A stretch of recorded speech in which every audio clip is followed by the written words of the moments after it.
Can you tell us briefly about your career background and perhaps more importantly to me, how it may connect with this office of governor? That's a great question. A seat was coming up for re-election on the King County Seattle Port Commission, and I was very concerned that the port was not looking ahead 10 years and that there were some serious international global competitive threats coming at it, and that if we didn't take action early, we were at risk of losing thousands of jobs to British Columbia. And then we also began to position the port to deal with some of the competitive threats that were coming at us because of transportation investments in British Columbia, because of the need to upgrade terminals to accommodate larger ships, and also the need to have Seattle and Tacoma cooperate more and make some joint investments.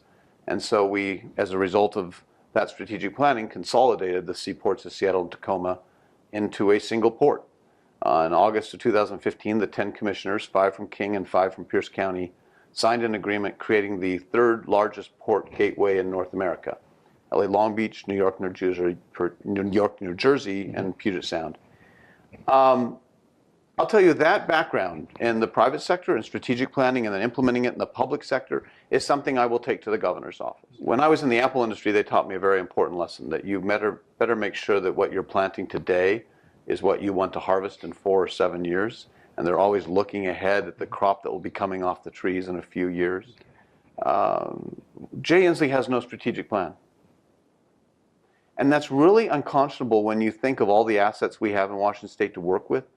If you don't have a strategic plan, you're at best treading water. But I would argue that what we've got under Governor Inslee is not just a governor who's treading water, but one who's sinking, because he is not engaged and he is not driving the departments towards any 10-year objectives. And as a result, we have broken bureaucracies. I noticed on your campaign literature, you said that your political hero is former President Theodore Roosevelt. He is. Can you tell me why that is? Theodore Roosevelt was always thinking 50 years out. And we got to have a governor who's at least thinking 10 years out. And that strategic planning is an asset that I will bring to the governor's office, and I think it's one of the reasons I admire Teddy Roosevelt. Why do you want to be governor? How would you answer that question? A mentor of mine was a Jesuit priest. I met at Georgetown. He became a dear friend and married Barbara and me, and he died 11 years ago. And he came out to visit before he died. I didn't know it was the last time I'd ever see him. I didn't know that. But one of the very last things he said to me is, Bill, at the end of your life, all the stuff you've been able to buy won't matter. He said, at the end of their days, the only thing that's going to matter are the lives you've touched and the community you've built.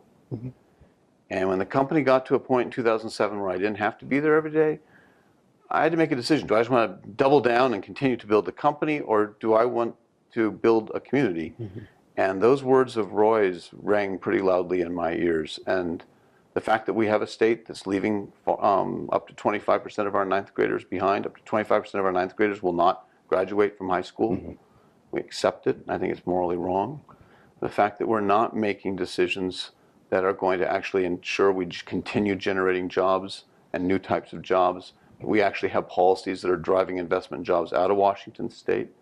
The fact that we're not looking ahead on how to save Puget Sound in a way that I think needs to be done. I want to restore salmon, steelhead, and orca populations. All of that's going to take some coordination and some priority setting, and that's what we're lacking right now. How did you set the priorities that are most important to you in this campaign, and what are they? 2 or 3 of them. Fixing our K-12 system. Okay. Making sure that we have an education system that allows every kid to have an equal chance to get ahead. Fixing our transportation system. It's critical to do that if we're going to ensure we have the roads we need for people to get to work on time and get home at night to see their family, and that we're able to move freight around so we keep jobs here. We need to take a pressure hose to Olympia. We have decades of simply taking the previous year's budget and adding or subtracting, but working around the edges. We need to step back and say, what are our 10-year objectives? And set 10-year objectives for every department, and then reevaluate every program, every agency, and every tax incentive.